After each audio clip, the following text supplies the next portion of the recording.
Shalom, and welcome to Bible Stories as Blueprints of the Soul, your Biblical Hebrew podcast.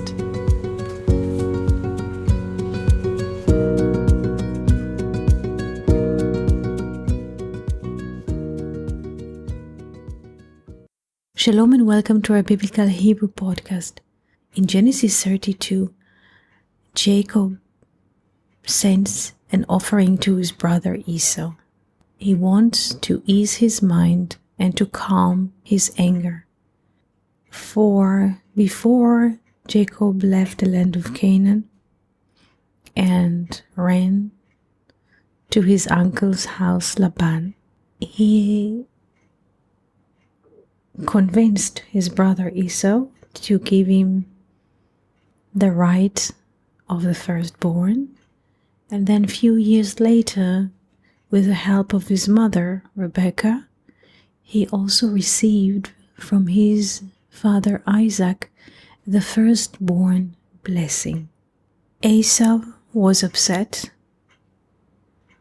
and Rebekah feared that the anger of Esau will lead to Jacob's assassination, and she was afraid that she will lose both of her twins in one day, for when one kills the other, not just the deceased is gone, but also the living spirit of the assassinator is gone, because he is decreasing the image of God on earth.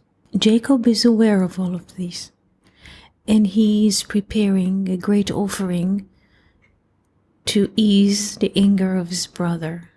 Let's read the verses and see what is the spiritual root that motivates Jacob to compose such a complete offering to calm his brother's anger. Genesis 32 verse 14. We shall read the Hebrew and then translate it into English. Vayalen sham balayla hahu. And he lodged there that night, meaning Jacob. Vayikach min haba beyado. What was coming into his hand, mincha leEsav achiv, an offering to his brother Esau.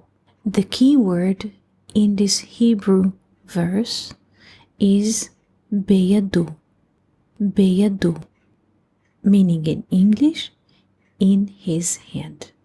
The word beyado, in his hand, in Hebrew, is written in 4 letters: Bet, Yod, Daled, Vav.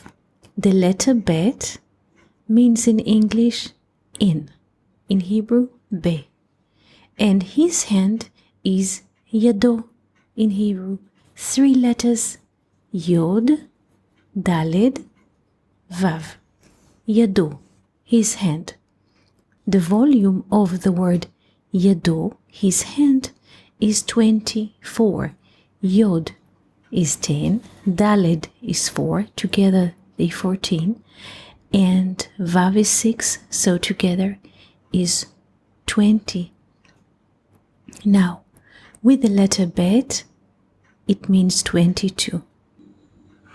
And what is the offering? Let's read verse 15. Izim 200 utyashim 20. 200 she-goats and 20 he-goats. Rechelim 200 ve'elim 20.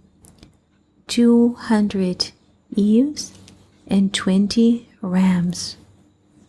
Gmalim meinikot uvnehem, 30 milk camels and their sons, 40 cows and 10 bulls,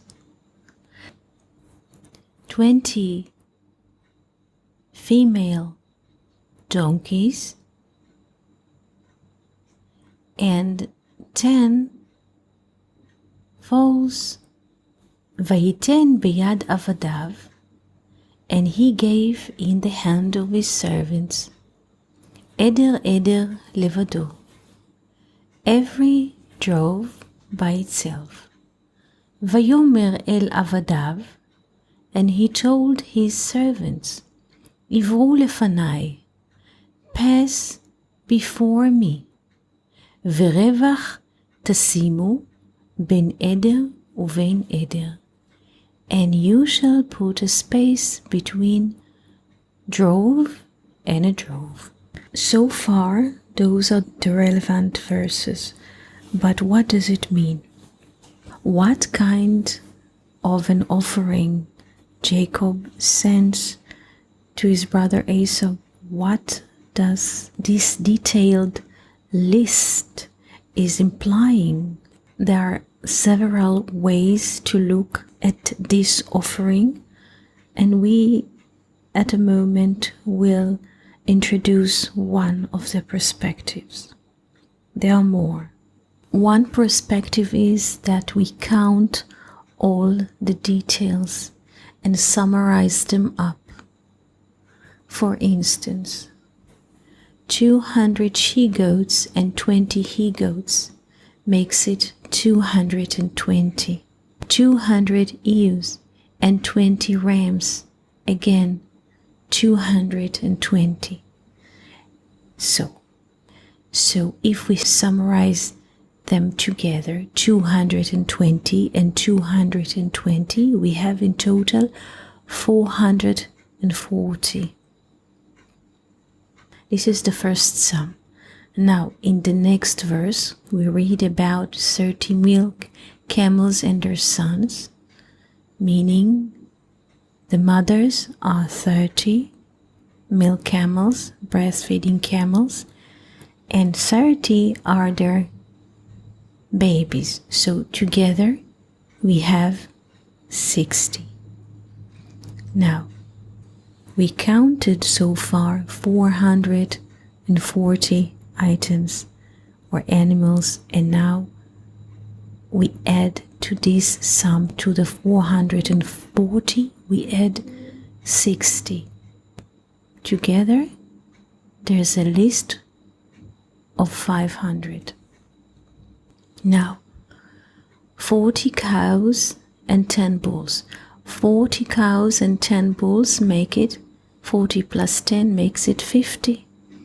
So 500 that we counted with the camels and their sons, and plus 50 cows and bulls together, we have 550, and 20 female donkeys and 10 foals, their sons, makes it 30. So 550 plus 30, we have 580 in total. What is the meaning of 580? When we look into the place where Esau was sitting, his dwelling place, Seir mountain, the hairy mountain, we see interesting phenomenon. The word Seir, hairy in English, is written in Hebrew in 4 letters: Shin, Ayin, Yod, Resh, Seir. The volume of the word Seir is 580. For Shin is 300, Ayin is 70. Together they make 370, plus Yod, which is 10. Together they make 380, plus Resh, which is 200. We have 580. So the volume of Seir, the mountain of which Esau inherited, has the numeral value of 580, the hairy mountain. And the offering, the spiritual root of the offering that Jacob sends to his brother, also have the volume of 580. So in a way, the offering that Jacob sends to ease his brother's anger mirroring the structure of the spiritual root of Esau.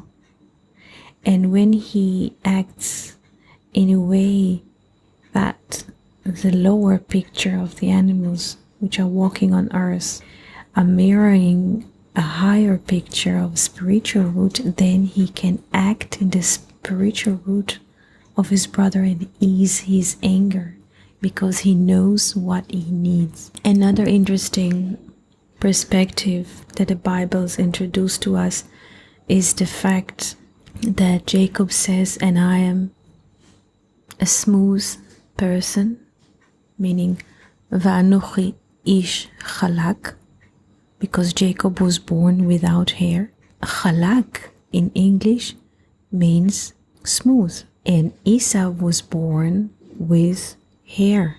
And when Jacob says Va'anochi ish chalak, and I am a smooth man, the Hebrew points to a higher realm. Chalak is smooth, but also we can read the word chalak, chet lamed kuf, as chelik, as a part. Jacob says basically, not just I'm a smooth man externally, but Anochi ish chalak, I am a part of the higher, part of the soul. Not just chalak is smooth, but chilik, part of the soul. And the soul does not have anything to do with the life of the material. This is why the soul is smooth. People who have something to do with the material, they have hairs. And Jacob said, Va'anochi ish chalak, and I am a smooth man. Not just a smooth man, but part of the divine soul. This is why he said later on in Genesis 33, there's a dialogue between the brothers, and Esau says, I have plenty. Yesh li rav. Plenty. Rav. Resh. Bet. Resh is 200. Bet is 2. The world of duality. And Jacob says, Yesh li kol. I have all. And in the previous podcast, we were saying that kol in Hebrew, all in English, refers to the sphere of foundation, Sfirat Yesod. And the all interest, so to speak, of Sfirat Yesod is to give. Please pay attention to the dialogue between the brothers in chapter 33, because the English translate both of their speeches as enough. But it's different in Hebrew, because Esau says, Yesh li rav, I have plenty. And Jacob said, Yesh li kol, I have all. What is all? The willing to give. So this was our little, maybe longer podcast today. We wish you a beautiful day and wonderful week. Thank you for listening to Bible Stories as Blueprints of the Soul. We hope that you enjoyed this episode. If you have any questions, comments, or would like to hear more about a certain topic, just write us an email to hebrew@learnoutlive.com. We are always happy to hear from you. For more episodes, videos, and articles like this, please visit our website at hebrew.learnoutlive.com. We also would like to invite you to join our live classes. Just search for Online College of Biblical Hebrew on Facebook and start learning now with students from all over the world. Koltuv and Shalom.